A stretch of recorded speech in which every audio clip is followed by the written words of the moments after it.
to thank all of you for coming out tonight, especially with all the wonderful weather that we've been having lately. And like anything we do here at St. Gilbert School, we'd like to begin with prayer. So Father Jean.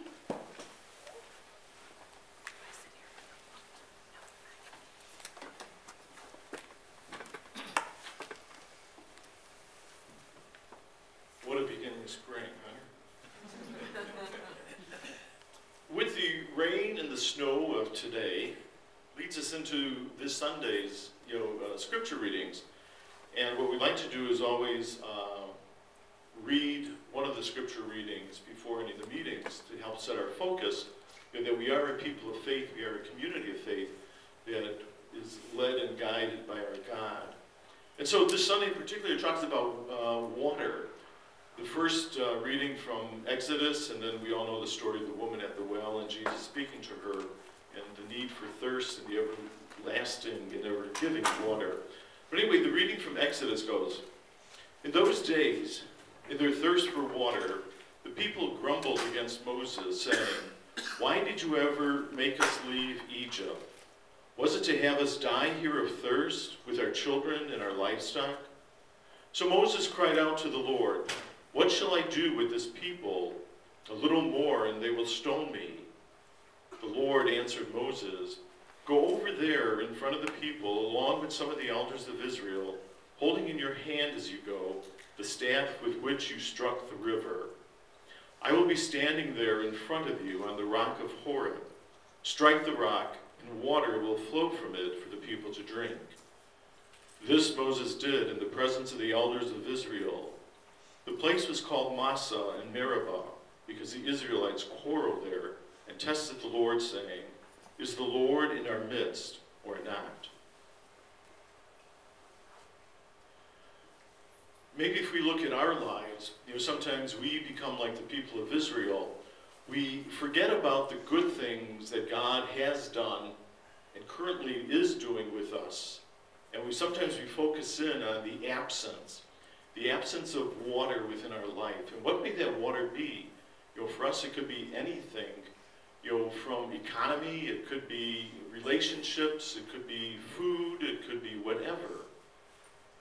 And I think in this Sunday, as we hear the stories about the water, we recognize that, we too are thirsting many times within our life. And what is it that I'm thirsting for? Do I take that time to thank God for what has been? And do I take account maybe of what is lacking or absent? And do I focus too much of my time and my attention on that and fail to recognize the presence of God? As the people of Israel said at the end, is God in our midst or not? And that becomes our question sometimes. Is God with me or not? Yeah. What happened to yesterday? What happened to a year ago? And all the good that God has given to me. So the water for which we thirst is the water of remembrance. The water to remember how good God is with us and to us. And we praise and thank him for that. I, as pastor of the parish, praise and thank God for this great community of St. Gilbert and all that it does.